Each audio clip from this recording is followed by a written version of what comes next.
Bismillahirrahmanirrahim. Assalamualaikum warahmatullahi wabarakatuh. Alhamdulillah alladzi bi ni'matihi tatimmus shalihat. Ashhadu an la ilaha illallah wahdahu la syarika lah, Rabbul bariyat, Rabbul ardi was samawat. Wa ashhadu anna Muhammadan abduhu wa rasuluh ad-da'i ilal khairat. Rabbi israh li sadri wa yassir li amri wahlul 'uqdatan min lisani yafqahu qawli. Allahumma zidna ilman warzuqna fahman. Allahumma 'allimna bima yanfa'una wanfa'na bima 'allamtana innaka 'ala kulli syai'in qadir. Allahumma ya hayyu ya qayyum bi rahmatika nastaghits wa aslih lana sya'nana kullah wa la takilna ila anfusina tarfata 'ain. Para jamaah kaum muslimin dan muslimat, para hadirin wal hadirat yang semoga senantiasa dirahmati dan diberkahi oleh Allah tabaraka wa taala. Bersyukur kita kepada Allah azza wa jal, Rabb yang senantiasa melimpahkan rahmat karunia anugerahnya kepada kita, sehingga di malam hari ini Allah tabaraka wa taala memberikan kesempatan kepada kita untuk berkumpul di majlis yang mulia ini, taman daripada taman-taman surga di dunia, tempat kita untuk menyiram hati-hati kita dengan ayat-ayat Al-Quran, sunnah-sunnah Nabi SAW, dengan harapan agar hati dan jiwa kita senantiasa tunduk dan taat kepada Allah tabaraka wa ta'ala. Kita berdoa semoga kita semuanya diberikan oleh Allah azza wa jal ilmu yang bermanfaat dan juga diberikan kemudahan dan taufik untuk senantiasa mengamalkannya. Amin ya rabbal alamin. Selanjutnya salawat dan salam semoga senantiasa tercurah kepada baginda Rasulullah sallallahu alaihi wasallam. Allahumma salli ala Muhammad wa ala ali Muhammad. Semoga salawat dan salam tersebut juga tercurah kepada keluarga beliau, kepada istri-istri beliau ummahatul mukminin, kepada anak-anak beliau, kepada para sahabat radhiyallahu anhum ajma'in, dan orang-orang yang senantiasa istiqomah di dalam mengikuti sunnah-sunnah Nabi sallallahu alaihi wasallam ila qiyamis sa'ah. Kaum muslimin dan muslimat yang dimuliakan oleh Allah tabaraka wa taala, kita lanjutkan kajian rutin yang kita laksanakan setiap pekan kedua setiap bulannya, membaca kitab Ahaditsul Akhlaq yang ditulis oleh Syekh Abdul Razak bin Abdul Muhsin Al-Badr hafizahullahu ta'ala. Dan ini adalah pertemuan yang ketiga di Ahaditsul Akhlaq ini, dan kita masih di tema tentang keutamaan akhlak yang mulia, yang itu merupakan motivasi kepada kita untuk senantiasa berusaha berakhlak mulia, beradab yang baik kepada saudara-saudara kita, terutama kepada kedua orang tua kita, kepada masyarakat kita, dan kepada siapapun, dengan harapan kita mendapatkan keutamaan-keutamaan yang disebutkan oleh hadis dari Nabi sallallahu alaihi wasallam. Baik, para jamaah mukmin oleh Allah tabaraka wa taala, kita lanjut ke hadis yang berikutnya tentang keutamaan orang-orang yang senantiasa berakhlak yang mulia. Hadis daripada Abu Darda di dalam Sunan Tirmidzi, dan hadisnya disahihkan oleh Syalbani rahimahullah. Nabi sallallahu alaihi wasallam bersabda, "Ma min syai'in yudha'u fil mizan athqalu min husnil khuluq." Tidak ada satu apapun yang paling berat ketika diletakkan di timbangan pada hari kiamat yang lebih berat daripada akhlak yang mulia. Tidak ada satu apapun yang paling berat ketika diletakkan di timbangan nanti pada hari kiamat yang lebih berat daripada akhlak yang mulia. Wa inna sahiba husnul khuluq la yablughu bihi darajata sahibis shaumi was shalah. Dan sesungguhnya seseorang yang berakhlak mulia, senantiasa beradab baik kepada sesama, maka sungguh derajatnya akan mencapai derajatnya orang-orang yang sering puasa di siang hari dan sering sholat sunat di malam hari. Di sini para jamaah berkata oleh Allah Tabaraka wa Taala motivasi besar bagi kita. Yang pertama tentu di hadis ini Nabi sallallahu alaihi wasallam menetapkan bahwasanya nanti pada hari kiamat ada yang namanya al-mizan, timbangan. Yang mana dengan timbangan tersebut segala amalan saleh ataupun segala amalan seorang hamba akan ditimbang oleh Allah Tabaraka wa Taala. Apakah amalan-amalan baiknya ataupun amalan-amalan buruknya? Apakah ibadah-ibadahnya kepada Allah Tabaraka wa Taala ataupun perbuatan-perbuatan maksiatnya, semua akan ditimbang oleh Allah Tabaraka wa Taala. Nah, di antara perkara yang dapat memberatkan timbangan amalan kebaikan kita para jemaah adalah akhlak yang mulia. Bahkan di sini Nabi sallallahu alaihi wasallam menegaskan akhlak yang mulia adalah yang paling berat timbangan kebaikannya. Yang akan sangat memberikan keberuntungan kepada seorang hamba ketika nanti timbangan-timbangan amal kebaikannya ditimbang oleh Allah Tabaraka wa Taala, yang akan memberatkannya, bahkan yang paling berat adalah akhlak yang mulia. Bagaimana dia bisa berinteraksi dengan baik bersama saudara-saudaranya, berakhlak mulia, beradab yang baik. Ya, ini paling berat para jemaah.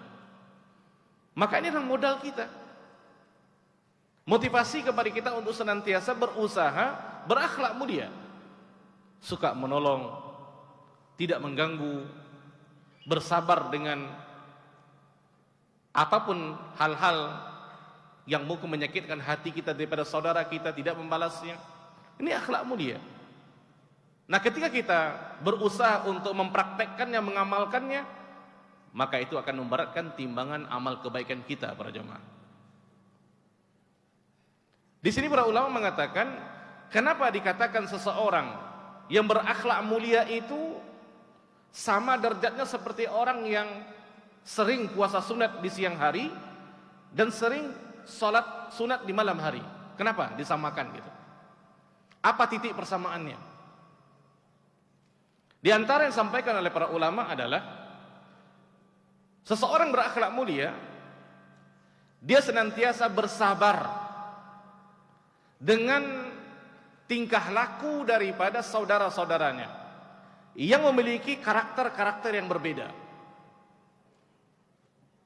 Ini anak-anak santri kalau bergaul di asrama atau di kelas atau kita di masyarakat, kita akan menemukan karakter teman kita ini berbeda-beda. Ada yang pendiam, ada yang pemarah, ya, ada yang suka senyum, ada yang suka menolong, ada yang cuek, ada yang lebay, itu ya. Nah, ketika kita berakhlak mulia kepada saudara-saudara kita, kita berusaha untuk sabar dengan karakter-karakter mereka yang berbeda-beda. Berapa orang teman kita? Kalau 100, maka 100 lah karakter mereka, berbeda-beda. Kita Ananda dan juga para jemaah, rambut yang sama hitam tapi karakter kita berbeda-beda. Nah, ketika seseorang berusaha untuk berakhlak mulia, bermuamalah dengan baik kepada saudara-saudaranya, maka dia akan berusaha untuk sabar, menahan dengan segala karakter-karakter yang ada di daripada saudara-saudara nanti. Ketika bergaul,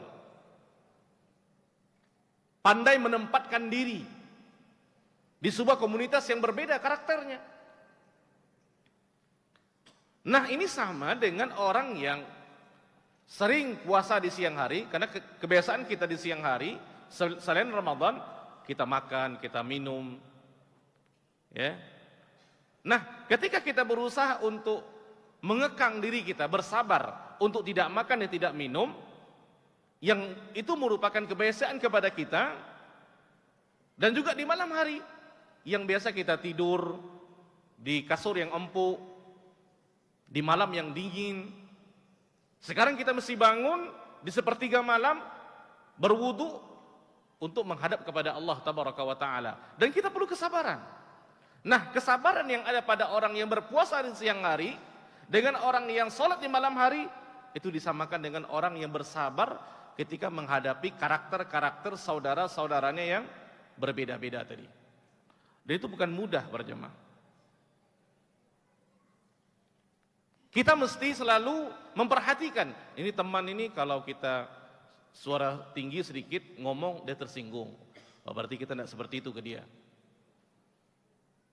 Ada orang yang cuek gitu, mau kita ngomong keras, lambat, pelan, tidak masalah bagi dia. Oke, seperti ini caranya. Dan kita bersabar dengan hal itu gitu. Nah, kesabaran kita para jemaah, ketika kita bermuamalah, berusaha untuk berakhlak mulia kepada saudara-saudara kita, dengan berbagai karakter-karakter yang ada pada mereka, sifat-sifat yang berbeda-beda, itu disamakan derajatnya dengan orang yang berpuasa di siang hari, karena dia biasanya makan, minum, ya, dan hal-hal yang lainnya sekarang tidak boleh gitu. Di malam hari yang biasanya tidur, sekarang dia bangun untuk sholat malam, perlu kesabaran. Nah, itu disamakan gitu. Makanya kalau kita seandainya para jemaah, orang yang jarang puasa sunat di siang hari, dan kita jarang untuk sholat sunat di malam hari, maka kita berusaha untuk mengejarnya dengan akhlak mulia.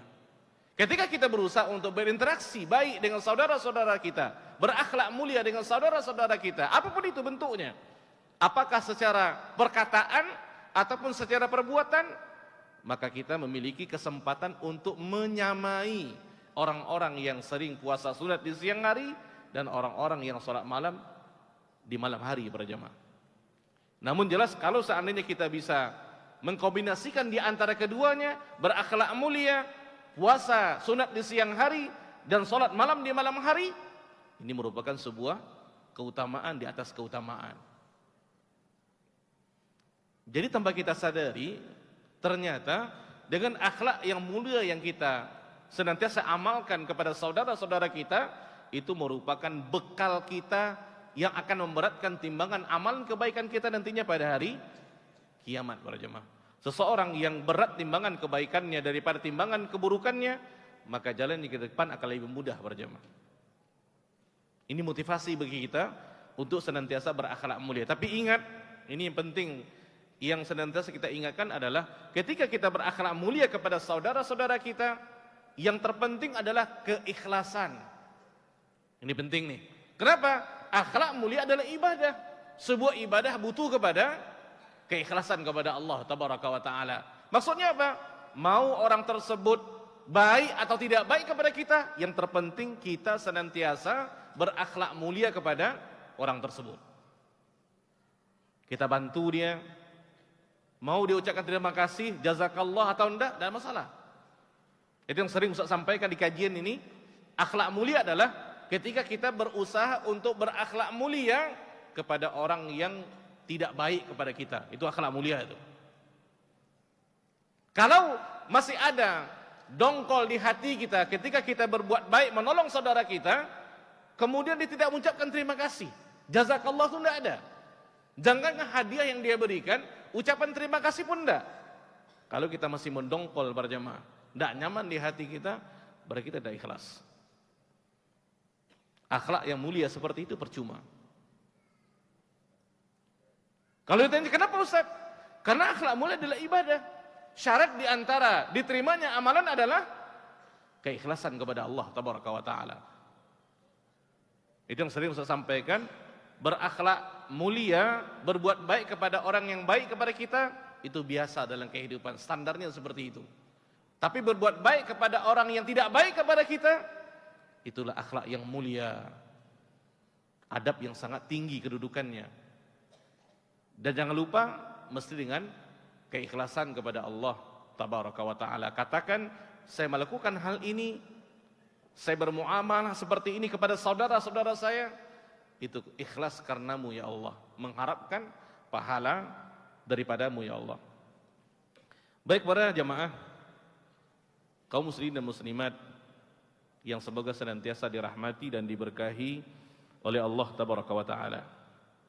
Baik, kemudian hadis yang berikutnya masih dimotivasi untuk berakhlak yang mulia.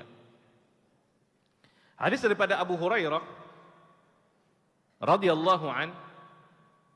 Abu Hurairah ini namanya adalah Abdurrahman bin Sakhrin Ad-Dausi radhiyallahu an. Beliau mengatakan Nabi sallallahu alaihi wasallam bersabda, "Akmalul mu'minina imanan ahsanuhum khuluqa wa khairukum linisaihim." Orang mukmin, kata Nabi sallallahu alaihi wasallam, yang paling sempurna imannya adalah orang mukmin yang paling baik akhlaknya. Lihat para jemaah. Orang mukmin yang paling sempurna imannya adalah orang mukmin yang paling baik akhlaknya. Dan sebaik-baik kalian, kata Nabi sallallahu alaihi wasallam, adalah orang yang paling baik akhlaknya kepada istri-istrinya, kepada keluarganya. Ya, ini hadis dikeluarkan oleh Imam At-Tirmidzi dalam sunannya, dan juga hadis disahihkan Syekh Al-Albani rahimahullah. Para jamaah dimuliakan oleh Allah tabaraka wa taala. Di hadis ini yang pertama tentu faedah yang bisa kita dapatkan adalah baiknya akhlak seseorang itu standar untuk sempurnanya iman orang tersebut. Jadi kalau kita ingin lihat para jamaah, apakah imannya sempurna, lihat kepada akhlaknya. Makanya kalau kita belajar bab akidah, iman itu kan 3 rukunnya. Yang pertama adalah i'tiqad bil qalbi, kan ya, meyakini dengan hati. Kemudian apalagi wa iqrar bil lisan, mengucapkan dengan lisan. Kemudian yang ketiga adalah wa amalun bil arkan, mengamalkan dengan anggota tubuh kita. Jadi sebenarnya para jemaah, akhlak yang mulia itu merupakan gambaran keimanan kita. Setinggi mana iman kita, sesempurna mana keimanan kita, kita bisa lihat daripada akhlak kita. Jika akhlak kita dengan sesama baik, maka insya Allah menunjukkan imannya sempurna. Kalau tidak, berarti banyak kekurangannya para jemaah. Karena iman itu tidak hanya i'tiqad saja, keyakinan saja. Dia tidak hanya ikrar saja, tetapi juga harus diaplikasikan, diamalkan, dipraktekkan dalam kehidupan kita sehari-hari. Tidak ada gunanya seorang mengatakan saya beriman kepada Allah dan Rasulnya, tapi tingkah lakunya buruk, suka mengganggu, suka mencaci, lisannya buruk kepada saudaranya, itu percuma para jemaah. Ya, jadi di sini Nabi SAW meletakkan tingginya atau sempurnanya iman seseorang dilihat kepada akhlaknya. Nah, ini jangan main-main, karena ini sesuatu yang sangat tinggi diletakkan gitu. Baik para jemaah dimuliakan oleh Allah tabaraka wa taala. Kemudian Nabi juga mengatakan, sebaik-baik kalian adalah orang yang paling baik muamalahnya dengan keluarganya, terutama dengan istrinya. Nah, ini bagi yang sudah punya istri gitu. Kita kalau ingin tahu teman kita yang sudah beristri ini baik atau tidak, lihat dia dengan istrinya di rumah, dengan keluarganya, dengan anak-anaknya. Mungkin kita pernah mengenal fulan contohnya. Dia baik, suka traktir orang, suka bantu, Masya Allah luar biasa gitu. Sekarang apakah kita sudah bisa mengatakan, oh ini baik, ini fulan ini akhlaknya baik? Belum. Standar untuk kita bisa mengatakan nih akhlak fulan ini sudah baik apa belum? Lihat bagaimana dia dengan keluarganya, dengan istrinya di rumah. Kenapa demikian para jemaah? Karena standar ini Nabi yang meletakkannya. Untuk kita bisa melihat apakah akhlak seseorang baik atau tidak. Standarnya adalah lihat bagaimana muamalahnya di rumah dengan istrinya, dengan anak-anaknya. Bukan dengan temannya. Karena orang para jemaah yang dimuliakan oleh Allah Tabaraka wa Ta'ala, kalau di luar itu waktunya terbatas. Sebentar cuman. Ya, mungkin hitungan menit, jam, sejam, 2 jam lah. Sehingga bisa jadi dia bersendiwara dengan karakternya untuk menarik simpati kepada teman-temannya, buat baiklah. Itu yang pertama. Yang kedua, bisa jadi dia menjadi bawahan di luar rumah. Jadi ada bosnya di bawahannya. Dia kalau bawahan kan tidak bisa seenaknya gitu. Dia harus menampakkan akhlak yang baik. Mungkin untuk supaya gajinya naik, supaya ininya bagus, macam-macam lah. Tapi kalau di rumah tidak bisa para jemaah. Itu makanya kenapa Nabi SAW meletakkan standar baik atau tidaknya akhlak seseorang ketika dia di rumah dengan 2 sebab para jemaah. Yang pertama tadi kebalikan dari yang tadi. Seseorang itu paling banyak waktunya di rumahnya. Ya, 24 jam dikasih oleh Allah Tabaraka wa Ta'ala. Mungkin seorang laki bekerja dalam 8 jam. Lebihnya dia di rumahnya gitu. Jadi kalau orang sudah berada di rumah, lama di rumahnya, maka karakter aslinya akan nampak. Sebenarnya dia bagaimana nih? Yang mungkin selama di luar dia bersendiwara kepada teman-temannya agar menarik simpati dan lain-lainnya, tapi kalau di rumah tidak bisa. Akan nampak kelemahan-kelemahannya, kekurangan-kekurangannya yang selama ini dia sembunyikan ketika dia bergaul dengan teman-temannya. Ya, tidak bisa dia bersendiwara lagi. Itu yang pertama, pertama. Yang kedua, karena seseorang ketika dia di rumah tangganya, dia adalah pemimpin. Seseorang yang memimpin para jemaah, biasanya dia lebih mudah untuk melakukan hal-hal yang tidak baik kepada bawahannya. Nah, ketika dia berusaha berakhlak mulia kepada istri dan anak-anaknya, ini merupakan standar untuk dikatakan dia baik apa tidak. Maka dalam semua aspek kehidupan kita para jemaah, yang menjadi acuan kita adalah Nabi SAW. Bagaimana Nabi SAW? Makanya beliau mengatakan, wa ana khairukum, dan aku adalah orang yang paling baik akhlaknya kepada istri-istrinya. Itu kata Nabi SAW. Wa ana khairukum li ahli, kata Nabi SAW. Dan aku adalah orang yang paling baik akhlaknya di antara kalian kepada keluarganya, kepada istrinya, kepada anak-anaknya. Bagaimana Nabi SAW di rumah para jemaah? Disebutkan oleh Aisyah radhiyallahu anha, ini istri beliau, ibu kita, Ummul Mukminin. Ketika ada seorang laki-laki bertanya kepada Aisyah radhiyallahu anha, dia mengatakan, "Akana Rasulullah sallallahu alaihi wasallam ya'malu fi baiti?" Apakah Nabi sallallahu alaihi wasallam beraktivitas seperti biasa di rumahnya? Nah, ini pertanyaan laki-laki ini kepada Aisyah radhiyallahu anha.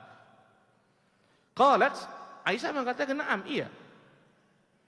Karena Rasulullah sallallahu alaihi wasallam adalah Rasulullah sallallahu alaihi wasallam. Di sini Aisyah menerangkan bagaimana aktivitas keseharian Nabi sallallahu alaihi wasallam ketika beliau di rumahnya sallallahu alaihi wasallam. Aisyah mengatakan, yakhsifu na'lah. Nabi biasa kalau di rumah memperbaiki sandalnya. Wa yakhitu thawbah. Kadang-kadang beliau menjahit bajunya. Itu kan menjahit baju biasanya perempuan berjamaah, istri. Tapi beliau tidak ada masalah. Yakhitu thawbah. Beliau yang menjahit bajunya sendiri kalau ada yang robek ditambal. Wa ya'malu fi baiti, dan beliau beraktivitas di rumahnya seperti biasa. Kama ya'malu ahadukum fi baiti, sebagaimana kalian beraktivitas di rumahnya. Lihat para jemaah.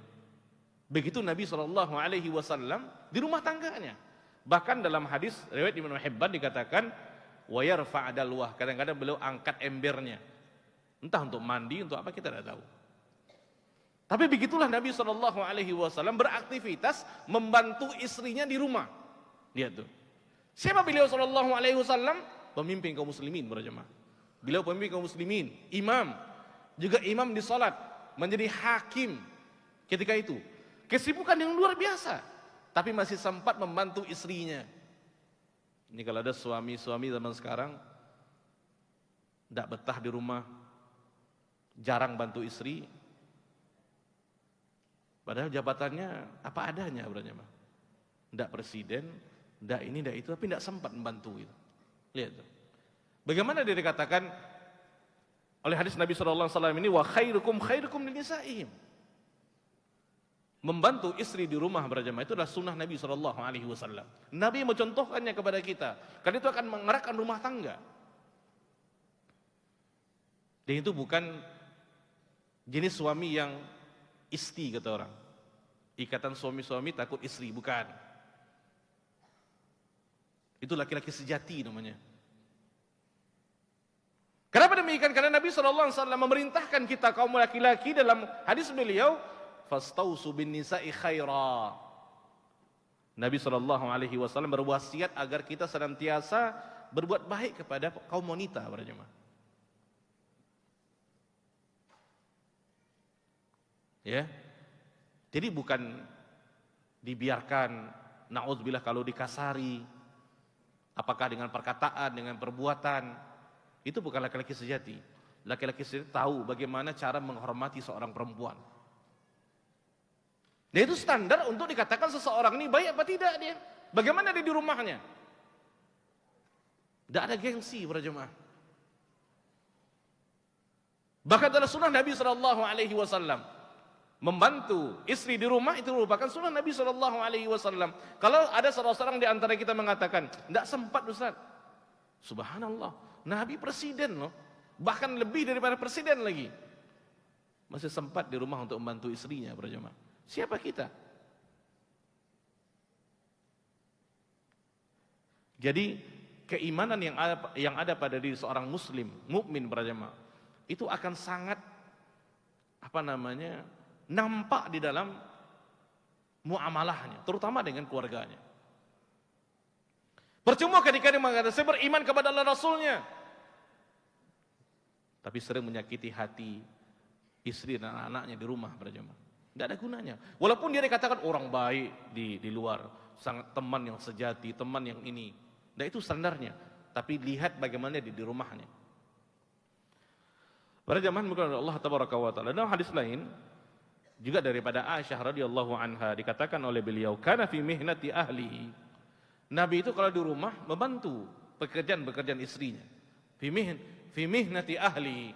Fa idza hadaratis shalah, kalau sudah dikumandangkan azan untuk salat, qama ila shalah, maka beliau akan menghadiri salat. Begitu saja. Ini hadis dalam Sahih Bukhari dia. Jadi Nabi itu kalau di rumah ngapain? Jawabannya adalah membantu istri-istrinya di rumah. Pekerjaan-pekerjaan rumah. Ya, itu sebuah kemuliaan. Nah, ini jangan ada kata-kata gengsi dan selanjutnya para jemaah. Maka ini merupakan standar untuk kita bisa mengatakan ini baik apa tidak nih akhlak ini. Ya, akhlak seseorang dilihat daripada bagaimana dia bermuamalah dengan istrinya. Maka Allah tabaraka wa taala mengatakan dalam surah An-Nisa ayat 19, wa ashiruhunna bil ma'ruf. Bergaulah kalian dengan mereka, kaum wanita, istri-istri kalian dengan cara yang baik. Itu perintah Allah tabaraka wa taala. Oleh karena Nabi SAW meletakkan standarnya di situ. Nah, kalau seseorang laki-laki belum beristri, berumah tangga, bagaimana kita bisa tahu baik apa tidaknya? Nabi katakan yang pertama, safar dengannya. Ini kita kalau ikut safar dengan seorang teman untuk kita tahu dia baik apa tidak, lihat ketika dia safar berjamaah. Karena safar itu adalah qit'atun minal adzab. Dan itu panjang. Nanti akan nampak karakter orang itu ketika dia safar. Kalau dia belum beristri. Dan juga lihat bagaimana dia bermuamalah ketika tentang masalah uang. Nah itu, dia pinjam uang bagaimana, dia amanah apa tidak, dikembalikan di waktunya apa tidak. Kalau seandainya dia melakukan kebaikan-kebaikan, seperti safar, suka menolong, tidak marah-marah, senantiasa senyum, memberikan nasihat kepada saudaranya, bagaimanapun capeknya dia, ini baik akhlaknya para jemaah. Atau ketika dia bermuamalah uang dengan kita, dia pinjam uang kita, di waktunya dia bayar, bahkan sebelum jatuh temponya dia sudah bayar, ini baik berarti orangnya ini. Di tiga itu para jemaah, kita bisa tahu karakter akhlak seseorang.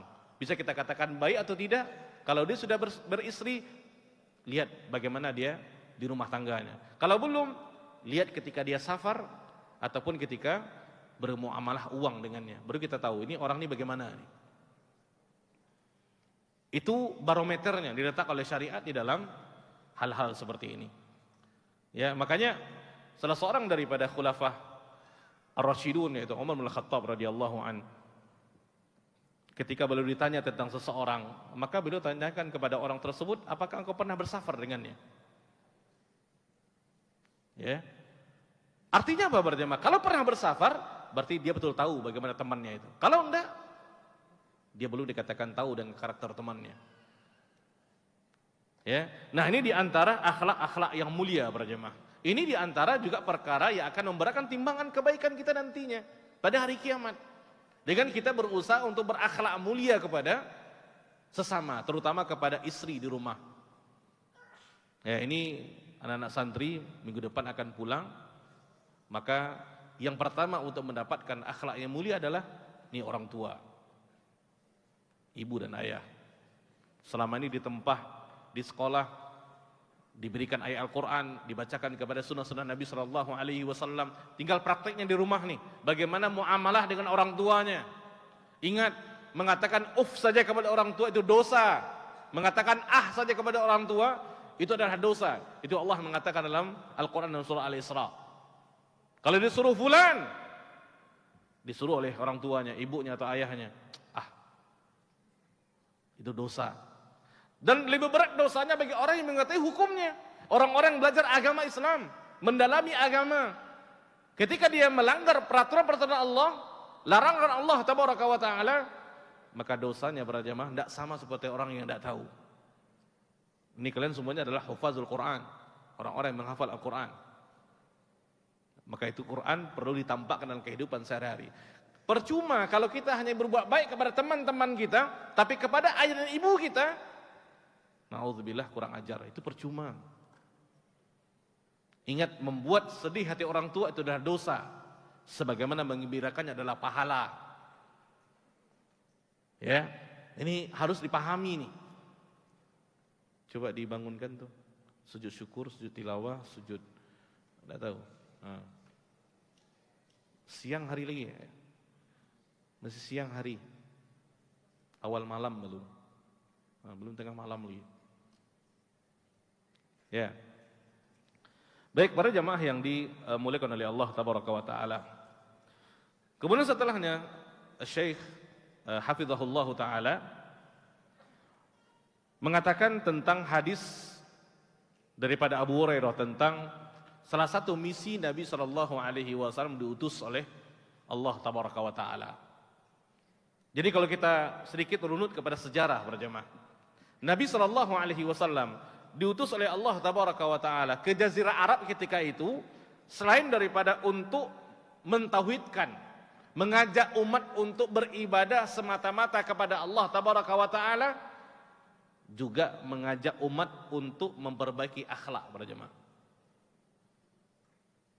Ya, ini diantara tujuan-tujuan Nabi Muhammad SAW diutus oleh Allah Tabaraka wa Taala. Selain daripada untuk mendakwahkan, mengajak umat untuk beribadah semata-mata kepada Allah Tabaraka wa Taala, juga memperbaiki akhlak manusia ketika itu.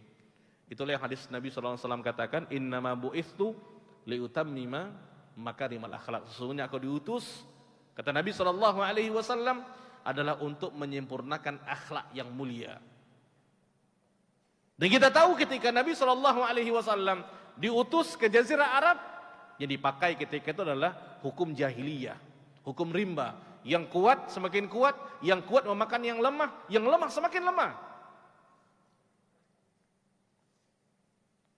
Terjadi kebobrokan mental dan juga akhlak ketika itu. Sangat rendah akhlak orang-orang Arab ketika itu para jemaah. Dan Nabi SAW diutus untuk memperbaikinya. Ya. Dan lihat Nabi SAW mengajak umat untuk berakhlak mulia dengan dua cara. Yang pertama adalah dengan perkataan beliau SAW. Ketika beliau memotivasi kita umatnya untuk senantiasa berakhlak mulia. Bahkan beliau sebutkan keutamaan-keutamaannya. Ini yang sudah kita pelajari para jemaah. Dan Nabi SAW juga berdakwah dengan perbuatannya. Ketika beliau mengajak umat dengan perkataannya, Nabi SAW juga adalah orang yang pertama kali mempraktekkannya di dalam kehidupannya sehari-hari. Sehingga ketika ini menyatu para jemaah di antara perkataan selaras dengan perbuatan, di antara perkataan selaras dengan perbuatan, maka ini akan menjadi sesuatu yang sangat berpengaruh, berkesan kepada orang-orang yang ada. Ya, di antara perkataan beliau sallallahu alaihi wasallam dengan perbuatan beliau sallallahu alaihi wasallam. Maka kita perhatikan para jemaah, bahkan sebelum beliau diizinkan oleh Allah tabaraka wa taala untuk berdakwah secara jahriyah, terang-terangan, itu Nabi SAW sudah dikenal di masyarakat jahiliyah dengan orang yang memiliki akhlak yang mulia. Nabi SAW. Apa gerakan beliau ketika itu? Digelar dengan Al-Amin, orang yang terpercaya. Lihat tuh. Bahkan ketika orang-orang Arab jahiliyah ini, mereka pergi untuk berdagang ke luar Arab, ke negeri Syam contohnya, meninggalkan barang-barang pentingnya, barang-barang berharganya, itu mereka pergi kepada Nabi Muhammad SAW untuk menyimpan barang-barang itu, berjemaah. Saking percayanya. Dari mana mereka mendapatkan kepercayaan tersebut? Karena mereka melihat sendiri dari perbuatan Nabi SAW, membuat mereka percaya bahwa Nabi SAW adalah orang yang paling amanah di antara mereka. Lihat berjemaah, ini dakwah dengan perbuatan. Ini dakwah dengan perbuatan. Tidak ada gunanya kita berkoar-koar dengan perkataan kita, tapi tidak nampak dalam perbuatan kita. Nabi SAW orang yang mengkombinasikan di antara kedua itu, para jemaah. Dengan kaulan, banyak hadisnya yang sudah kita pelajari. Keutamaan-keutamaan untuk berakhlak mulia. Dan juga dengan perbuatan. Contohnya apa? Bagaimana beliau dengan istri-istri beliau SAW. Sehingga itu sangat menyatu, sangat berkesan di masyarakat jahiliyah ketika itu, para jemaah. Belum lagi Nabi berdakwah mengajak mereka untuk meninggalkan berhala-berhala mereka. Sebelum itu, Nabi SAW sudah dikenal seseorang yang memiliki akhlak yang mulia. Salawatullahi wassalamu alaihi sallallahu alaihi wasallam. Luar biasa, para jemaah. Padahal beliau bukan orang memiliki kedudukan yang tinggi, harta yang banyak, tidak. Bagaimana beliau bisa menarik simpati masyarakat jahiliyah? Itu dengan akhlaknya yang mulia, dengan budi pekertinya yang tinggi, para jemaah. Ya, jadi Nabi SAW adalah suri teladan kita dalam hal ini. Bagaimana beliau senantiasa berusaha untuk memotivasi kita umatnya untuk berakhlak mulia, apakah dengan perkataan ataupun dengan perbuatan beliau SAW. Dan layaklah beliau SAW berjemaah dipuji oleh Allah tabaraka wa taala, Rabbul Alamin Jalla Jalaluh, yang Allah katakan dalam surah Al-Qalam ayat yang keempat, wa innaka la'ala khuluqin azim. Ini kita kalau manusia memuji manusia biasa, ini Allah tabaraka wa taala memuji hambanya, para jemaah. Maka layak beliau dikatakan Khalilullah, kekasihnya Allah tabaraka wa taala. Sungguh engkau wahai Muhammad memiliki akhlak yang sangat tinggi. Itu rekomendasi daripada Allah tabaraka wa taala yang menunjukkan bahwasanya Nabi kita tercinta Muhammad sallallahu alaihi wasallam benar seseorang yang memiliki akhlak yang mulia. Baik, para jemaah dimuliakan Allah tabaraka wa taala, dalam sebuah hadis, ini hadis daripada Sa'id bin Hisham bin Amir, ya. Dia mengatakan, Ataitu Aisyah radhiyallahu anha. Aku pernah datang kepada Aisyah radhiyallahu anha. Faqultu, aku mengatakan, kata beliau, ya ummul mukminin, wahai ummul mukminin, akhbirni bi khuluqi Rasulillah sallallahu alaihi wasallam. Kabarkan kepadaku bagaimana akhlak Nabi sallallahu alaihi wasallam, bagaimana budi pekerti Nabi sallallahu alaihi wasallam. Coba gambarkan kepadaku. Ini benar tak cara seperti ini berjamaah? Ini yang kita pelajari tadi. Kita kalau ingin tahu baik atau tidaknya orang, lihat bagaimana dengan istrinya. Itu yang dilakukan oleh Sa'ad bin Hisham ini. Karena yang ditanya oleh Sa'ad adalah tentang Nabi Muhammad SAW. Kepada siapa? Orang yang paling tahu akhlak Nabi SAW. Siapa dia?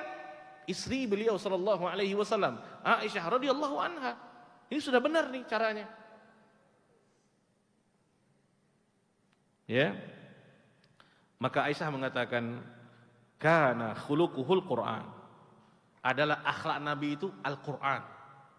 Lihat tuh, jawaban yang singkat tapi mengandung makna yang luas para jemaah. Quran itu 30 juz. Kalau ingin tahu akhlak Nabi, itu Al-Quran tuh. Subhanallah, luar biasa para jemaah. Siapa yang mengatakan itu? Orang yang paling tahu akhlaknya Nabi Muhammad SAW, istrinya sendiri.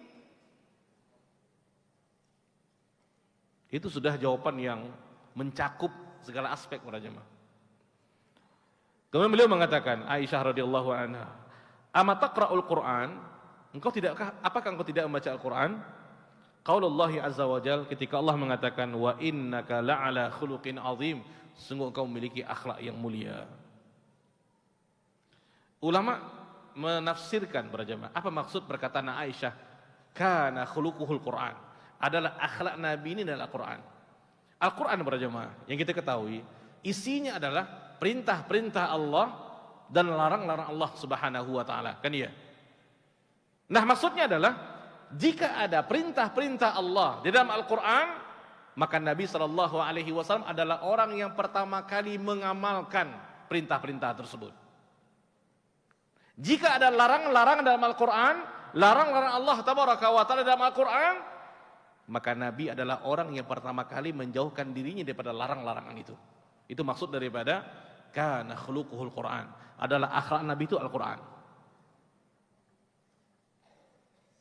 Makanya sering kita katakan para jemaah, akhlak itu bukan hanya bagaimana kita berinteraksi dengan sesama, tapi akhlak yang paling tinggi adalah bagaimana kita berusaha untuk berakhlak mulia dengan Allah tabaraka wa taala. Bagaimana caranya? Bagaimana seseorang dikatakan berakhlak mulia kepada Allah tabaraka wa taala?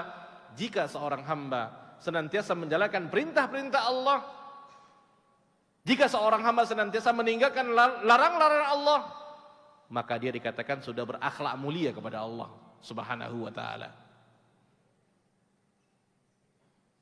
Nah, sekarang kalau kita ingin lihat para jemaah bagaimana akhlak kita dengan Allah Subhanahu wa taala, lihat bagaimana kita dengan perintah-perintah Allah. Atau kita selama ini suka memilih-milih gitu. Perintah yang sesuai dengan hawa nafsu kita, kita pakai. Perintah yang sesuai dengan bisnis kita, oh kita pakai. Larangan yang agak susah kayak bisnis, kalau dipakai larangan nih, kerjakan aja lah larangan itu. Atau perintah ini susah kayaknya nih, tinggalkan aja lah. Itu orang-orang munafik para jemaah, yang mengamalkan isi Al-Quran sesuai hawa nafsunya saja. Itu hipokrit namanya. Padahal Allah tabaraka wa taala memerintahkan kita, ya ayyuhalladzina amanu udkhulu fis-silmi kaffah, wahai orang-orang beriman, masuklah kalian semuanya ke dalam Islam ini kaffah, secara keseluruhannya. Lihat, akhlak Nabi SAW adalah Al-Quran. Ini menandakan apa para jemaah? Beliau memotivasi kita umatnya untuk berakhlak mulia, apakah dengan perkataan beliau SAW ataupun dengan perbuatan beliau SAW. Ini dua ini kalau dikomunikasikan dalam hal dakwah akan sangat berkesan kepada orang-orang yang didakwahi para jemaah. Oh, luar biasa ini. Justru dakwah dengan perbuatan itu lebih berefek baik daripada berdakwah dengan perkataan para jemaah. Karena banyak orang yang pandai berbicara, tapi sedikit orang yang bisa mengamalkan apa yang dia sampaikan para jemaah. Ini untuk saya pribadi kita semua. Agar kita senantiasa menjadi contoh di masyarakat. Ketika kita diberikan hidayah sunnah oleh Allah tabaraka wa taala, mengenal agama dengan sebenarnya, makanya kita adalah orang yang pertama kali menggambarkan, mempraktekkan, mengamalkan akhlak mulia kepada sesama para jemaah. Sehingga nampak keindahan-keindahan Islam, nampak keistimewaan Islam. Dan sunnah Nabi SAW menarik masyarakat untuk mempelajari sunnah Nabi SAW. Dan kita harus menjadikan, memposisikan diri kita menjadi orang-orang yang dikatakan kunci-kunci kebaikan, pintu-pintu kebaikan para jemaah. Berapapun ilmu yang kita miliki, karena ilmu yang terpenting adalah bagaimana kita mengamalkannya, bukan bagaimana kita mengetahuinya. Karena yang Allah tanya daripada kita adalah maza amilta, apa yang telah kau amalkan daripada ilmu. Ini untuk kita semua para jemaah. Jadi Nabi SAW betul-betul memaknai itu gitu. Ditambah dengan beliau SAW memang sudah diberikan akhlak-akhlak yang baik, ya, sudah diberikan sifat-sifat yang baik, yaitu bawaan yang sudah kita pelajari para jemaah. Kan sudah kita pelajari di pertemuan yang lalu, akhlak itu terbagi dua dia. Ada yang sifatnya jibiliyah, bawaan, ada yang sifatnya adalah muktasabah, mesti dilatih untuk mendapatkannya. Dan Nabi SAW adalah orang yang sudah dibekali oleh Allah Tabaraka wa Ta'ala untuk memiliki akhlak-akhlak yang mulia. Bahkan kalau kita merunut sejarah, Nabi SAW sebelum diangkat menjadi seorang Nabi, itu malaikat sudah membasuh, mencuci hati Nabi SAW. Yang kita kenal dengan peristiwa insyiqaqus sadar, dibelah dada Nabi SAW, diambil hatinya, dicuci dengan air Zam-Zam untuk menghilangkan segala penyakit hati beliau SAW. Hasad, dengki, sombong, dihilangkan semuanya berjamaah. Ditambah dengan itu, jadi layaklah beliau SAW dikatakan wa innaka la'ala khuluqin azim. Sungguh engkau wahai Muhammad memiliki akhlak yang mulia SAW. Baik, mungkin kita azan dulu. Kalau sudah azan, tafadhal.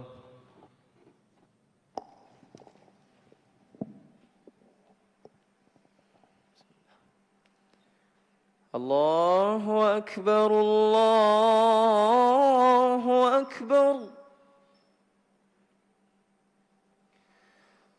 Allahu Akbar, Allahu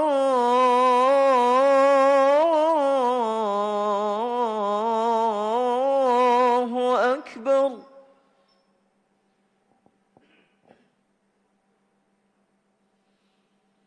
Ashhadu an la ilaha illallah.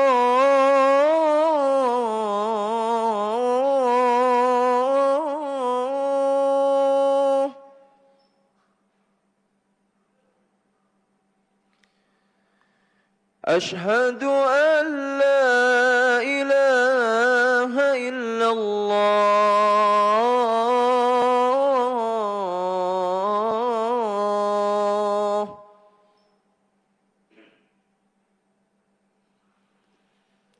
Ashhadu anna Muhammadar Rasulullah.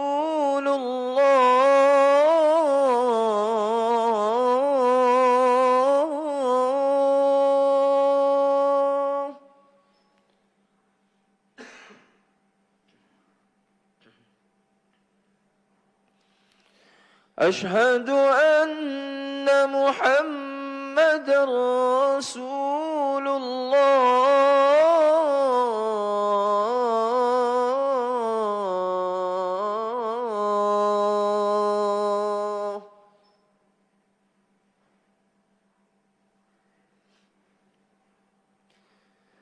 Hayya 'alas salah.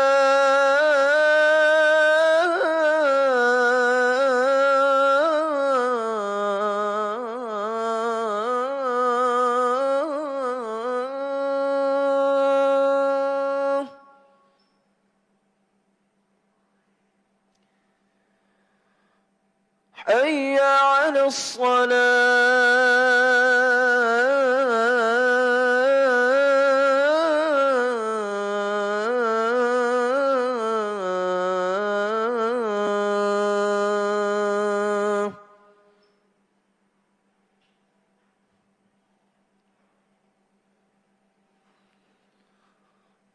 حي على الفلاح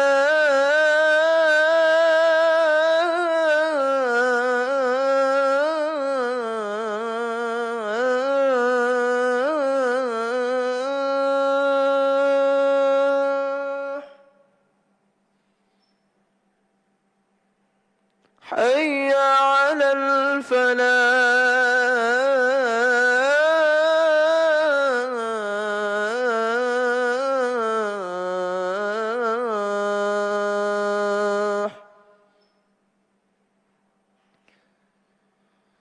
الله أكبر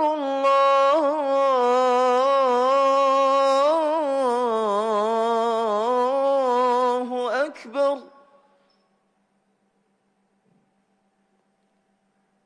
لا إله إلا الله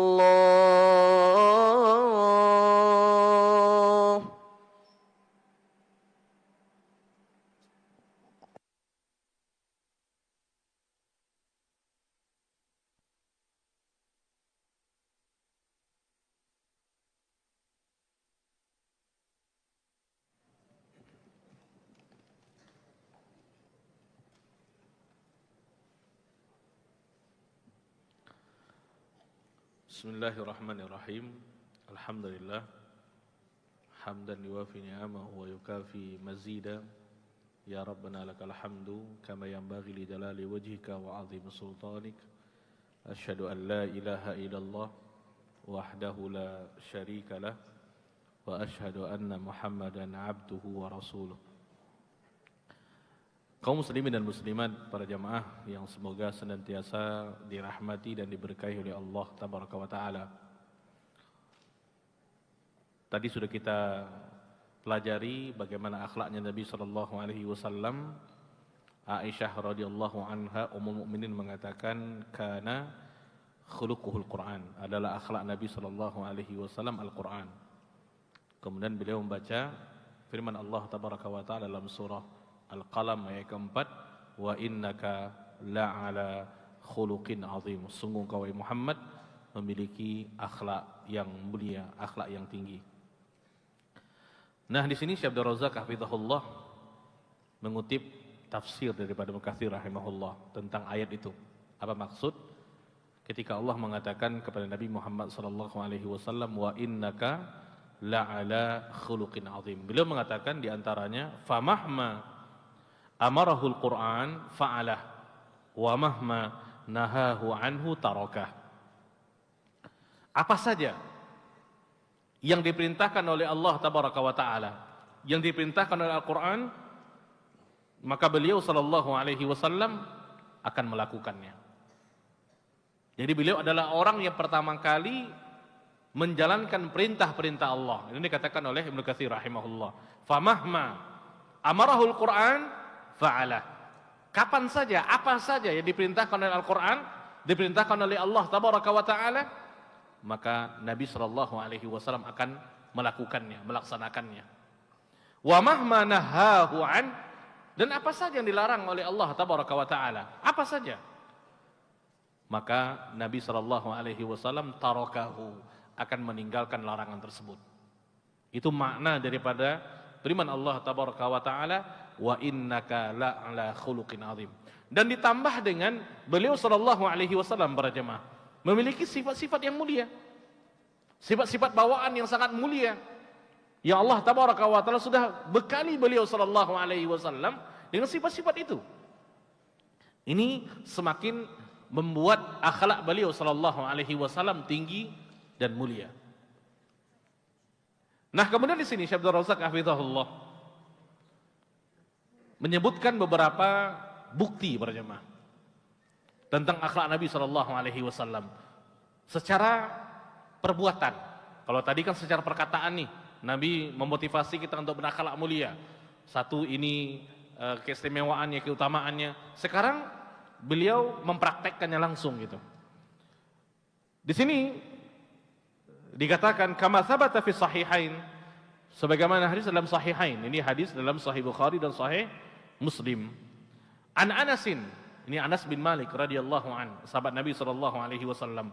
Beliau mengatakan, Ini Anas mengatakan, khadimtu Rasulullah sallallahu alaihi wasallam 10 sinin. Aku menjadi pembantu. Aku membantu Nabi sallallahu alaihi wasallam di rumahnya. Berapa lamanya? 10 sinin, 10 tahun. Beliau mengatakan para jamaah, ini pembantu ya. Ya. Beliau mengatakan, "Fama qala li," selama 10 tahun itu, kata Anas, selama 10 tahun itu aku menjadi pembantu di rumah Nabi sallallahu alaihi wasallam, Nabi tidak pernah mengatakan perkataan uff, qat. Nabi tidak pernah mengatakan perkataan sama sekali kepadaku. Lihat para jemaah. Berapa lamanya? 10 tahun. Kita mungkin hitungan menit pun tak berapa. Kayak kita berzikir, tak berapa kali dah. Ini pembantu para jemaah. Artinya apa? Seseorang, coba perhatikan nih. Orang kalau sudah di atas jabatannya, ada bawahannya, maka dia akan semena-mena biasanya kepada bawahannya. Dia akan lebih mudah untuk melakukan hal-hal kepada bawahannya. Jadi karakternya kan nampak. Nah, orang berjemaah kalau tinggi akhlaknya, bahkan kepada bawahannya pun dia berakhlak mulia. Lihat Nabi SAW 10 tahun Anas bin Malik radhiyallahu an menjadi pembantu di rumah Nabi. Nabi tidak pernah mengatakan perkataan kepada beliau radhiyallahu an. Lihat tuh. Ini kalau kita punya sopir pribadi, punya orang bantu di rumah, ini perhatikan para jemaah. Kita tidak boleh menzalimi mereka. Ingat, kezaliman itu adalah kezaliman pada hari kiamat. Kita akan diminta pertanggungjawaban oleh Allah tabaraka wa taala. Nabi sallallahu alaihi wasallam, ya Allah katakan, wa innaka la'ala khuluqin azim. 10 tahun Anas bin Malik membantu Nabi di rumahnya berjamaah. Nabi tidak pernah mengatakan perkataan kepadaku. Kalau ada mengatakan tidak betul Ustaz, mungkin Anas berbohong. Ini sahabat radhiyallahu an yang sudah direkomendasi oleh Allah tabaraka wa taala. Orang-orang yang sudah dijamin masuk surga oleh Allah tabaraka wa taala, tidak mungkin berbohong berjemaah. 10 tahun. Itu tidak main-main. Mungkin kalau 2 bulan, 3 bulan mungkinlah. Ini 10 tahun berjemaah. Artinya apa? Memang begitulah Nabi kita sallallahu alaihi wasallam. Orang yang sangat tawadhu', orang yang sangat rendah hati berjemaah. Tidak pernah meninggi daripada yang lain. Lihat tuh. Belum selesai. Ada juga mengatakan wala qala li syai'in fa'altuhu lima fa'altahu. Dan Nabi juga tidak pernah mengatakan terhadap sesuatu yang sudah aku kerjakan, Nabi mengerjakan, kenapa aku kerjakan seperti ini? Tidak pernah tuh. Jadi tidak pernah. Kalau dalam bahasa kita, Nabi tidak pernah komplain gitu. Aku sudah melakukan sesuatu, Nabi tidak pernah tanya, kenapa kau melakukan ini? Mungkin beliau tidak suka. Itu kan kalau dalam hal seperti ini kan biasa berjamaah. Mungkin majikannya melihat ketika membantunya cuci mobil mungkin tidak bersih. Kemudian dia kata, kenapa seperti ini? Itu di kita mungkin biasa gitu. Tapi kalau orang akhlaknya mulia berjamaah, itu tidak akan ada perkataan seperti itu. 10 tahun Anas bekerja, tidak pernah Nabi mengatakan 5 fa'altahu. Tidak pernah. Jadi kadang-kadang berjamaah, terus terang kalau saya pribadi ya, kalau membaca tentang bagaimana akhlak Nabi SAW, kayak malaikat jadinya gitu. Kayak tidak ada di dunia wujud seperti itu manusia. Tapi itulah Nabi kita SAW berjamaah. Ada enggak orang 10 tahun bukan mengatakan kepada yang sesama enggak, kepada pembantunya, orang yang rendah. Enggak pernah Nabi mengatakan enggak pernah Nabi mengatakan kenapa kau melakukan ini? Kenapa seperti ini? Kenapa enggak seperti ini? Enggak pernah itu. Dan Anas bin Malik radhiyallahu anhu berjamaah menjadi pembantu bukan permintaan Nabi, tapi beliau sendiri yang ingin melakukan hal itu di rumahnya. Beliau sallallahu alaihi wasallam. Wala li syai'in lam af'alhu alla fa'altahu. Dan Nabi juga tidak pernah mengatakan kepada sesuatu yang tidak aku kerjakan, Nabi mengerjakan, kenapa kau tidak mengerjakan seperti ini? Kenapa kau mesti kerjakan seperti itu? Kenapa tidak seperti ini? Itu tidak pernah. Ya, luar biasa berjamaah. Maka salah satu di antara kiat-kiat ya agar kita bisa berakhlak mulia, baca sirah Nabi para jemaah. Luar biasa gitu.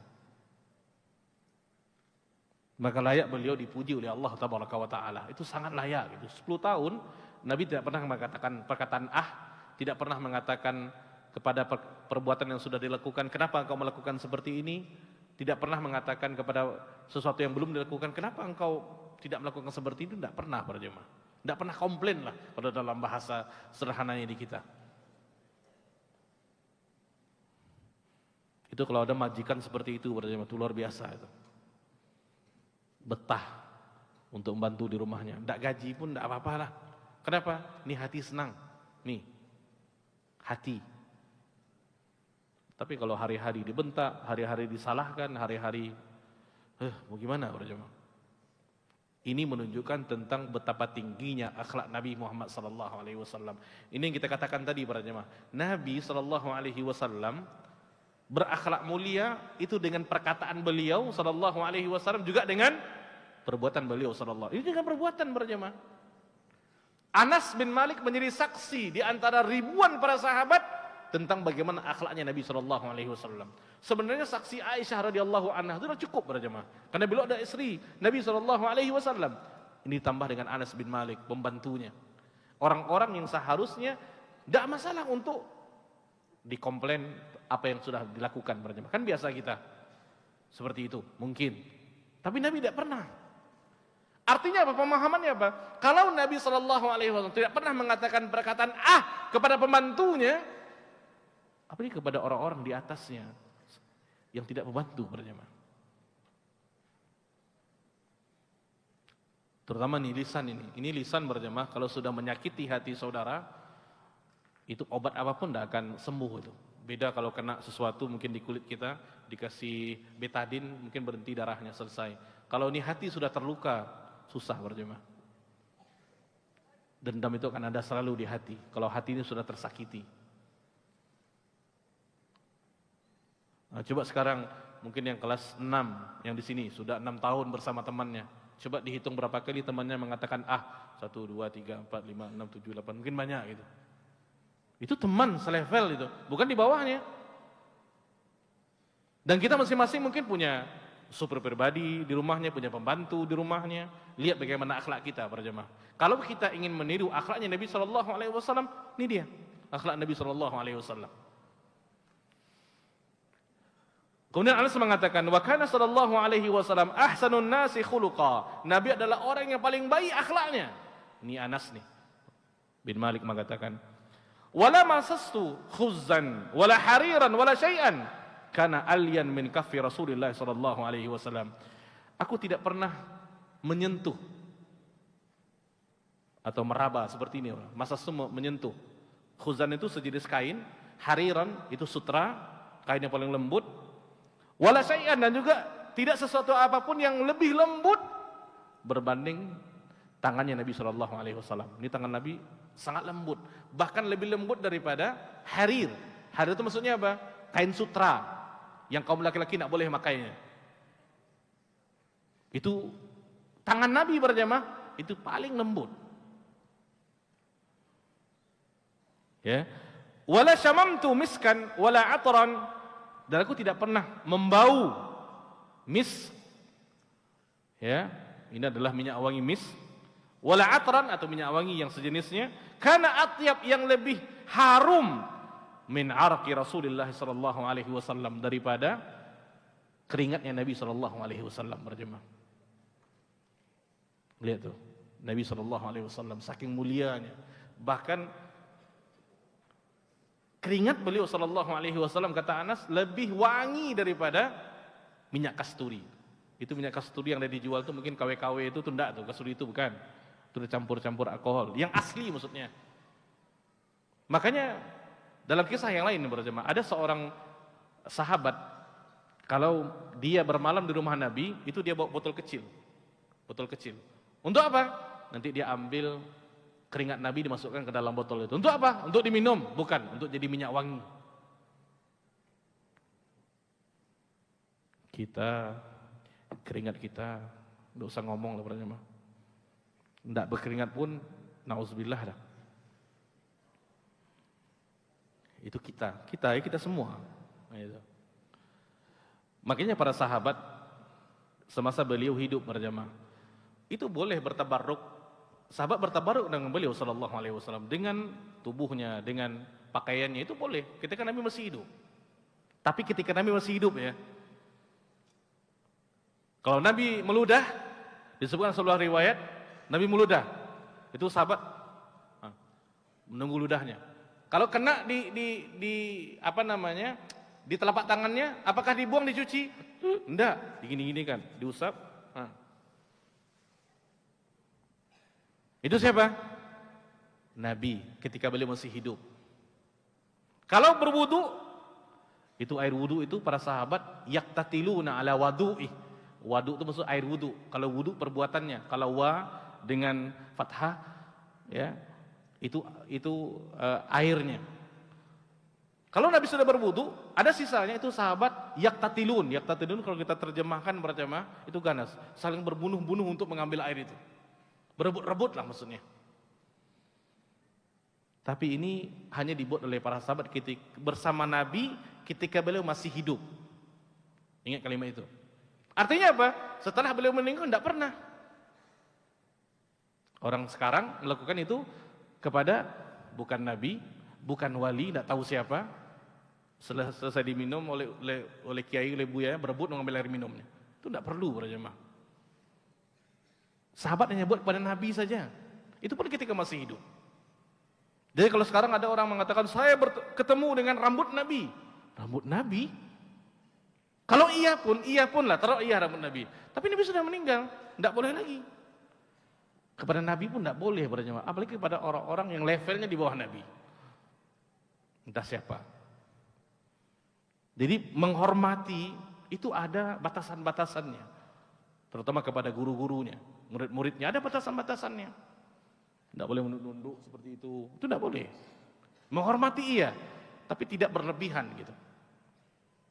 Dan kita tidak ajarkan ghulu seperti itu berjamaah, terutama para santri kepada ustadznya. Ini bukan berarti tidak menghormati. Ini adalah dua perkara yang berbeda. Ghulu dengan menghormati itu beda. Makanya tidak boleh nih kalau saya minum nanti berebut mengambilnya. Jangan. Mungkin saya lebih banyak dosa daripada yang ada di sini semuanya. Tidak perlu. Ya, lihat berjamaah begitu Nabi Shallallahu Alaihi Wasallam dengan para sahabat. Bagaimana tingginya akhlak Nabi Shallallahu Alaihi Wasallam. Baik, hadis lainnya. Ini daripada Sahih Bukhari, daripada Barra bin Azib. Beliau mengatakan, karena Rasulullah Shallallahu Alaihi Wasallam ahsanun nas wajaha. Nabi adalah orang yang paling bagus wajahnya. Wa ahsanun nas khuluqa, dan orang yang paling baik akhlaknya. Nah, di sini ulama mengatakan kalau dibandingkan di antara Nabi Muhammad dengan Nabi Yusuf, paling ganteng Nabi Muhammad sallallahu alaihi wasallam. Dikatakan seperti itu gitu. Ya, tapi kita tidak perlu memperpanjang khilaf di masalah itu. Ya. Laisa bitawil ba'in wala bil qasir. Nabi tidak terlalu tinggi, tidak terlalu pendek. Wal ahadits fi hadza katsirah, dan hadis tentang masalah yang sangat banyak tentang fisik Nabi sallallahu alaihi wasallam diterangkan oleh Imam Tirmizi di dalam kitab Asy-Syama'il Al-Muhammadiyah. Ini kitab perlu dibaca para jemaah. Ini sifat Nabi apakah khalqiyah atau khuluqiyah? Khalqiyah itu maksudnya fisik beliau sallallahu alaihi wasallam dengan khuluqiyahnya daripada A sampai Z. Itu kitab Syama'il Muhammadiyah. Yang terakhir para jemaah, ini hadis daripada Aisyah radhiyallahu anha juga menggambarkan tentang akhlak Nabi sallallahu alaihi wasallam. Beliau mengatakan, "Ma daraba Rasulullah sallallahu alaihi wasallam biyadihi khadiman lahu qat." Nabi tidak pernah memukul dengan tangannya pembantunya, tidak pernah. Wala imra'ah, tidak juga pernah memukul perempuan. Nah, lihat tuh. Makanya orang yang laki-laki yang suka mukul perempuan itu bukan laki-laki sejati. Wala daraba biyadihi syai'an qat. Nabi tidak pernah memukul sesuatu dengan tangan beliau sallallahu alaihi wasallam. Illa ayyujahida fi sabil, kecuali ketika beliau berjihad di jalan Allah tabaraka wa taala. Wala khayra baina syai'aini qat illa kana ahabbuhuma ilaihi aisaruhuma hatta yakunu itsman. Dan Nabi sallallahu alaihi wasallam berjamaah tidak pernah dihadapkan kepada dua pilihan kecuali beliau akan memilih yang paling mudah selama tidak mengandung dosa pilihan tersebut. Jadi Nabi adalah orang yang paling memilih yang paling mudah. Fa idza kana itsman, kalau seandainya mengandung dosa, Nabi akan meninggalkannya. Walan taqama li nafsi min syai', Nabi tidak pernah marah. Lihat para jemaah, Nabi tidak pernah marah karena masalah pribadi. Nabi marah karena dirinya sendiri, itu tidak pernah. Kita kan seringnya kalau marah sama teman kita, kalau berteman, itu kan masalah pribadi kan. Mungkin karena tidak diambilkan air, mungkin tidak diinikan, tidak diitukan, pribadi gitu. Nabi tidak pernah marah karena itu. Ya, jadi marah karena itu tidak terpuji para jemaah. Ini anak-anak santri kalau sering marah hanya kadang-kadang masalah sepele ya, mungkin karena dia kakak kelas, adiknya kecil, tidak seperti itu dimarahin. Itu bukan akhlak yang mulia. Ya, Nabi tidak pernah marah untuk dirinya sendiri. Illa antun tahaka hurumatillah, kecuali ketika hukum-hukum Allah dilanggar, baru beliau marah. Itu pun marahnya beliau karena membela hukum-hukum Allah tabaraka wa taala. Nah, itu dia. Jadi marah karena Allah, bukan karena diri sendiri para jemaah. Itu kita ingat ketika ada seorang perempuan Makhzumiyah yang mencuri. Makhzumiyah adalah sebuah kabilah yang sangat tinggi kedudukannya. Jadi ada seorang perempuan daripada kabilah tersebut mencuri dia. Mencuri, potong tangan. Hukumannya. Jadi ada orang-orang daripada di Makhzumiyah mencoba untuk melobi Nabi SAW. Bisa enggak hukuman itu diturunkan, dikurangkan, tidak usah dipotong tangannya. Maka mereka mengatakan tidak ada yang berani membicarakan masalah ini kepada Nabi selain daripada yang dicintai oleh Nabi SAW. Dia adalah Usamah bin Zaid. Jadi mereka minta tolong Usamah yang sampaikan kepada Nabi masalah ini. Bisa Nabi dilobi, dikurangkan hukumannya. Karena Nabi sangat mencintai Usamah bin Zaid, anak kepada Zaid bin Harith. Sehingga Usamah menyampaikan kepada Nabi SAW. Apa yang Nabi katakan berjemaah? Ini Usamah ini orang yang paling dicintai oleh Nabi SAW. Nabi mengatakan, atashfa'u fi hadin min hududillah, apakah engkau akan memberikan pertolongan kepada orang yang telah melanggar hukum-hukum Allah tabaraka wa ta'ala? Sebagian riwayat dikatakan, ihmarra wajuhu, wajah Nabi memerah, tanda beliau marah. Kenapa beliau marah para jemaah? Karena hukum-hukum Allah sudah diinjak-injak. Maka beliau mengatakan, atashfa'u fi hadin min hududillah, apakah engkau akan memberikan syafaat, memberikan pertolongan kepada orang yang sudah menginjak-injak hukum Allah tabaraka wa ta'ala, sehingga hukumnya perlu dikurangkan. Kemudian Nabi berkhutbah, sesungguhnya yang membinasakan orang-orang sebelum kalian, apabila mencuri di antara mereka orang-orang yang tinggi kedudukannya, mereka diam saja. Kalau orang-orang yang tinggi kedudukan kabilahnya, sukunya, jabatannya yang tinggi, kalau dia mencuri, biar aja lah. Tapi kalau orang dhaif, orang-orang yang lemah mencuri, mereka akan mendirikan hukuman kepada mereka. Itulah sebab orang-orang terdahulu dihancurkan oleh Allah tabaraka wa ta'ala. Itu dikatakan hukum itu hanya tajam ke bawah, tumpul ke atas. Ini dia berjemaah. Kalau orang-orang pejabat baik tinggi, punya kedudukan yang tinggi, kalau melakukan suatu kesalahan, biar aja lah. Kalau orang-orang kecil, ini harus nih ditegakkan hukum nih. Ini sebab kehancuran umat terdahulu para jemaah. Nabi mengatakan di akhir khutbahnya, lau anna Fatimata binta Muhammadin sarakat, kalau seandainya Fatimah ini pemimpin surga kaum wanita para jemaah. Ini Fatimah nih. Dikatakan, lau anna Fatimata binta Muhammadin sarakat, kalau seandainya Fatimah binta Muhammad yang mencuri, Nabi katakan, laqata'tu yadaha, aku sendiri akan memotong tangannya. Lihat tuh. Jangankan yang Makhzumiyah tadi, kalau seandainya anakku sendiri yang mencuri, aku sendiri akan memotong tangannya. Lihat ketegasan Nabi SAW. Kalau sudah hukumnya Allah, tidak bisa dikompromikan berjemaah, tidak bisa dilobi-lobi. Jadi marahnya Nabi SAW karena hukum Allah dilanggar, sudah disepelekan, sudah tidak dianggap. Itu Nabi marah gitu. Ini dikatakan oleh Aisyah, Nabi tidak pernah marah karena pribadi beliau disakiti. Tapi Nabi marah ketika hukum-hukum Allah dilanggar, diinjak-injak para jemaah. Ini adalah sesuatu yang mulia, ini akhlak yang mulia. Kita kadang-kadang kebalikan. Kalau diri kita yang dihina, kita merasa mau membalasnya gitu. Tapi kalau agama Allah yang dihina, yang dihina, kita biasa aja. Kalau kita seperti itu para jemaah, maka kita harus koreksi keimanan kita. Sejauh mana keimanan kita kepada Allah Tabaraka wa Ta'ala. Baik, mungkin ini untuk materi kita. Kita ambil sedikit pertanyaan yang ada. Tidak sedikit, banyak kayaknya.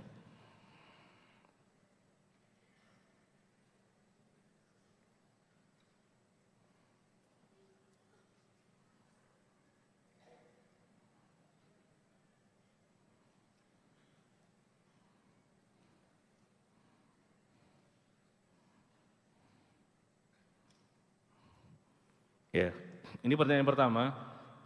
Assalamualaikum Ustaz, waalaikumsalam warahmatullahi wabarakatuh. Ini saya baca sesuai dengan yang pertanyaannya. Ustaz, apakah boleh memboking orang? Hah? Memboking untuk dijadikan menantu atau ipar? Ini kalau dari santri kayaknya terlalu cepat kedewasaannya. Pindah apa-apalah. Atau betul atau salah? Ustaz baca nih. Apakah boleh diboking? Dan apa hukum memboking dan diboking? Yang pertama tuh kita ingin tanya maksud memboking ini apa gitu. Ada hitam putihnya surat MOU-nya gitu. Dari kedua orang tua bahwasanya fulan akan menjadi menantu saya. Kalau tidak, tunggulah keajaiban gitu. Ya sebenarnya sah-sah saja kalau tidak ada ikatan apa-apa.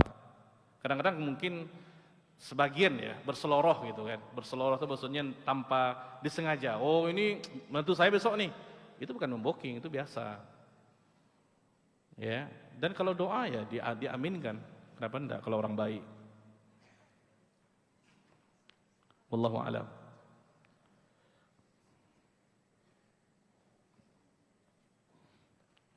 Ini ditanya cara rajin untuk belajar dan menghafal. Ya, pertama tentu kita harus tahu kenapa kita berada di tempat ini. Itu mesti harus tahu dulu nih para santri. Jadi ditumbuhkan kesadaran gitu. Untuk apa saya datang ke sini? Coba tanya dirinya masing-masing. Kalau saya datang ke sini untuk main-main, ya main-mainlah. Silakan, tafadhol bahasa Arabnya. Kalau saya untuk belajar, itu dia untuk belajar. Jadi itu akan memotivasi kita berjamaah. Kita tahu, kita 6 tahun di sini, kita tahu nih apa kewajiban-kewajiban kita. Nah selain kewajiban, tidak usah dilakukan. Kewajiban kita apa? Belajar, mentaati peraturan, berakhlak mulia. Itu diantaranya itu. Orang kalau tidak tahu tujuan hidupnya, dia akan hidup ala kadarnya. Sama seperti manusia, kalau tidak tahu tujuan hidup di dunia berjamaah, dia akan terlena dengan kemewahan dunia. Berfoya-foya dia. Tapi kalau dia tahu, dia akan melakukan sebaik-baiknya. Kenapa? Kita tahu, ini kalian semua, para santri. Semoga Allah menjaga antum semuanya, dan kita semua. Kita tidak selamanya di sini kan. Coba dibangunkan. Belum sujud sahwi lagi ya, belum ada rakaatnya tertinggal, belum ada. Alhamdulillah masih hidup, dikembalikan rohnya. Ya, kita kan antum 6 tahun di sini. Tidak selama-lamanya. Ada orang tua katakan, kamu udah berdarah selama-lamanya. Tidak ada, orang berdarah pun tidak mau antum selama-lamanya di sini. Jadi ada limit waktunya, 6 tahun. 6 tahun lah Anda. Itu waktu, coba perhatikan nih. Itu waktu, kalau kalian sudah dewasa nanti, kalian akan menyesali waktu-waktu yang hilang itu. Ini saya besar di pondok pesantren, 7 tahun di pondok pesantren, kecil-kecil seperti ini dulu, dengan sarana yang sangat-sangat terbatas dahulunya. Menyesal kenapa tidak rajin belajar dahulunya, tidak bersungguh-sungguh menghafal ini, menghafal itu, menghafal ini, menghafal itu. Akan menyesal para jemaah. Tidak akan kembali hari-hari yang sudah berlalu, tidak akan kembali. Kalau kalian sudah keluar daripada tempat ini, maka kalian akan dihadapkan dengan kesibukan-kesibukan luar biasa. Yang mau ini, yang mau itu, mau ini, mau itu. Di sini kalian bisa fokus, makan ada, makanan ada, semua. Tinggal belajar saja lagi. Nih kemauan nih. Kemauan itu yang tidak bisa dibeli dengan apapun. Sekaya manapun orang tua kalian, kalau tidak mau, susah. Kemauan itu yang perlu tanamkan di hati ini. Untuk apa saya di sini? Maka sebagian sekolah, kalau Anda perhatikan, kalau kita datang ke sekolah-sekolah itu, di pintu gerbangnya dibuat, kenapa saya di sekolah? Selalu ada tuh. Jadi kita tahu kenapa kita di sini. Sehingga kita bisa membatasi apa yang akan kita raih di situ. Dan itu semua untuk kita, untuk kita para santri, bukan untuk orang tua, untuk kita. Ya. Wallahu a'lam bissawab. Bagaimana cara agar kita tidak dizalimi, Ustaz? Ini yang kita katakan tadi, menzalimi mungkin kalau di dunia santri, bully-membuli itu tidak boleh. Apapun alasan yang diberikan, itu tidak boleh. Ustaz, saya ingin memberikan pelajaran kepada fulan. Itu bukan tugasnya Anda untuk itu. Ya. Maka akhlak mulia itu apa? Saling membantu, tidak mengganggu. Enak hidup kalau seperti itu. Kita hidup mencari teman, bukan mencari musuh. Jangan sok-sokan, janganlah. Kuat dalam agama itu bukan orang kuat bergulat, bukan. Standarnya apa? Nih, mampu mengendalikan hati atau jiwa ketika kemarahan memuncak. Itu orang tuh begini ya. Itu orang kuat namanya itu. Tapi kalau suka berkelahi, itu bukan kuat. Itu orang jahil. Ya, tidak tahu dengan kekuatannya. Kita itu kalau sama teman, orang muslim, harus saling kasih sayang, disayangi, dibantu. Kalau orang kafir perlu tegas. Itu dikatakan oleh Allah Tabaraka wa Ta'ala, "Ruhama'u bainahum asyidda 'alal kuffar." Itu dia tuh. Tegas sama orang kafir, kasih sayang sama orang muslim. Jangan terbalik. Dengan orang kafir, iya, minta maaf. Dengan teman, apa-apa habis semuanya. Tidak ada gunanya. Wallahu a'lam. Ini cara bermuamalah dengan orang benci kepada kita. So kita terangkan tadi. Caranya apa? Sayangi dia.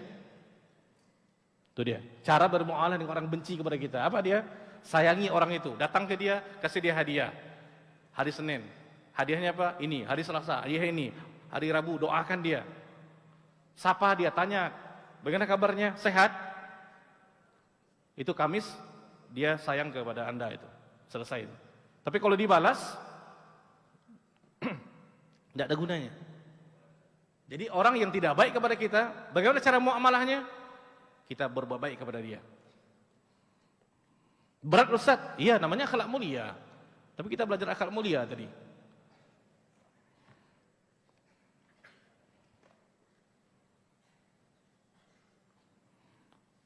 Anda ingin bertanya, Ustaz, kata teman saya, jika kita melangkahi saudara kita, maka di akhirat akan ada hutang darah. Wah, ini melangkahi mau menikah atau apa nih? Saya tidak tahu nih. Kata teman saya, ini bukan sabda Nabi ya, kata teman saya. Jika kita melangkahi saudara kita, maka di akhirat akan ada hutang darah. Apakah ini benar, Ustaz? Tidak benar. Apalagi ini kata teman. Jelas nak benarnya itu. Palsu bin palsu. Cara tidak sombong. Dikatakan dalam hadis Nabi SAW, akhlak yang mulia itu adalah seseorang rajulun ya'rifu qadra nafsi. Dia tahu kadar dirinya. Seseorang yang tahu bagaimana dirinya, dia tidak akan pernah sombong. Kita diciptakan dari apa? Tanah, dari saripati. Apa yang perlu disombongkan? Kalau kita punya ketampanan, taruhlah tampan, kata orang kita tampan. Itu tampan itu punya Allah. Kalau kita punya kekayaan, yang kaya itu orang tua kita, bukan kita. Kalau kita punya jubah bagus, mahal, itu bukan uang kita yang belikan, uang orang tua kita. Apa kita sombongkan? Kalau hafalan kita lancar, itu Allah yang memberikan taufik, bukan karena kecerdasan kita. Kalau orang mengatakan, saya lancar hafalan saya, karena saya cerdas. Itu orang sombong, bin angkuh, bin congkak. Banyak itu. Karena itu adalah anugerah daripada Allah. Kan Allah katakan, wattaqullah wa yu'allimukumullah. Dalam surah Al-Baqarah. Di ayat yang panjang, yang ayat tentang masalah hutang itu. Di bawahnya Allah mengatakan, wattaqullah, bertakwalah kepada Allah, wa yu'allimukumullah. Allah akan mengajarkan kepadamu. Jadi, kunci Allah ajarkan kepada kita ilmu adalah takwa. Tidak perlu apa yang disombongkan. Semua titipan. Nah kalau kita tahu itu, kita malu kalau kita menyombongkan diri kepada orang. Ya.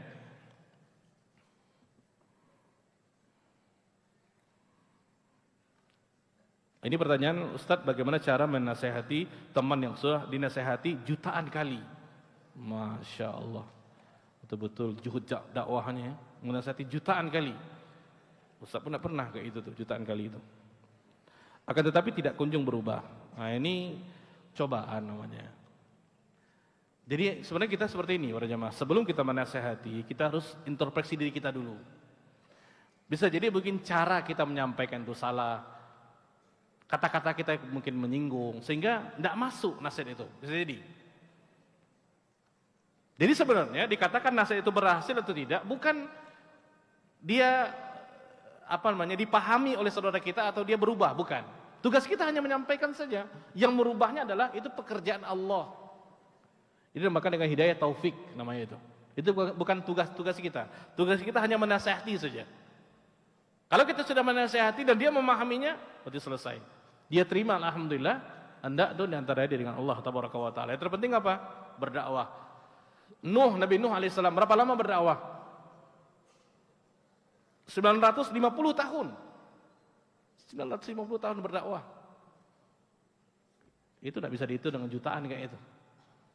Tapi tetap berdakwah, ya. Wallahu a'lam.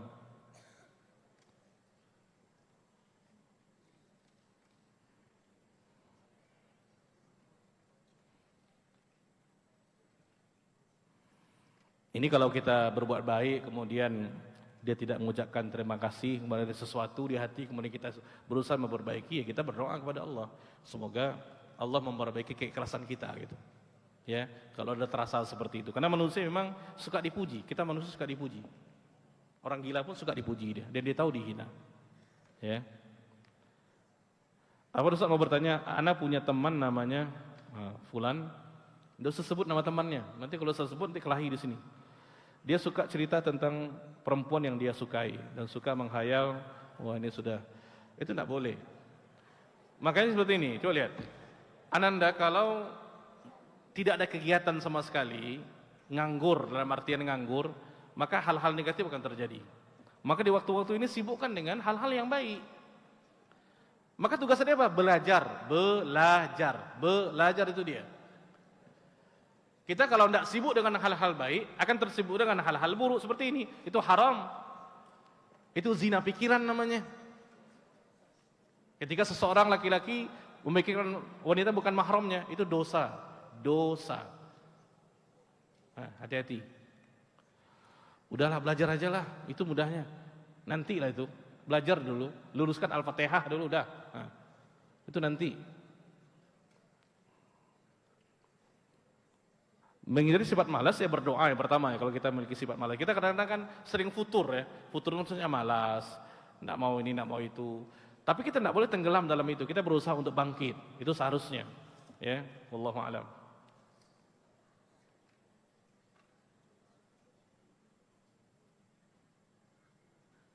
Ya kalau ada teman yang mencontek,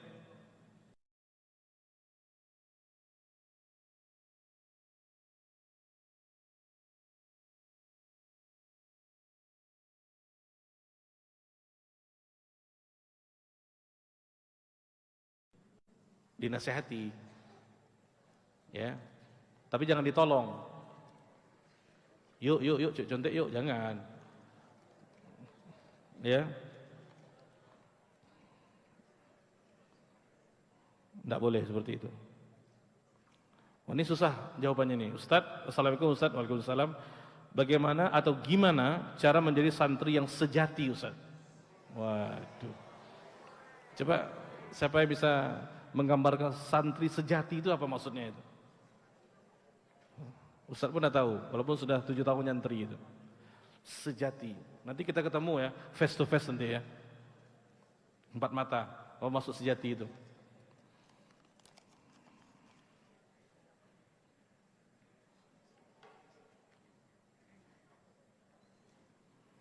Ya ini masih masalah bully membuli ya, itu yang saya katakan tadi.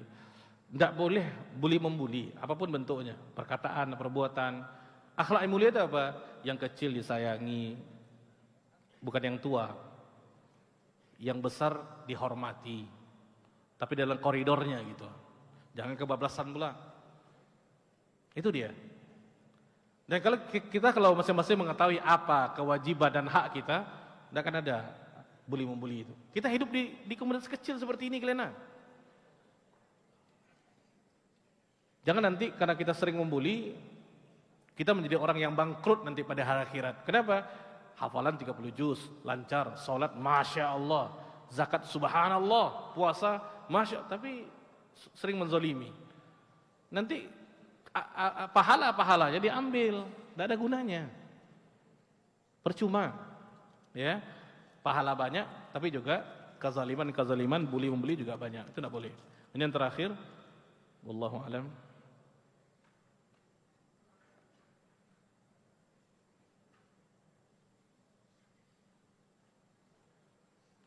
Jadi seperti ini, Ananda itu kuliah di Madinah, itu impian setiap orang, itu satu. Tapi bukan kalau orang tidak lulus Madinah, itu segala-galanya akan kiamat. Enggak, biasa aja. Ya, jadi jangan letakkan standar yang tinggi itu.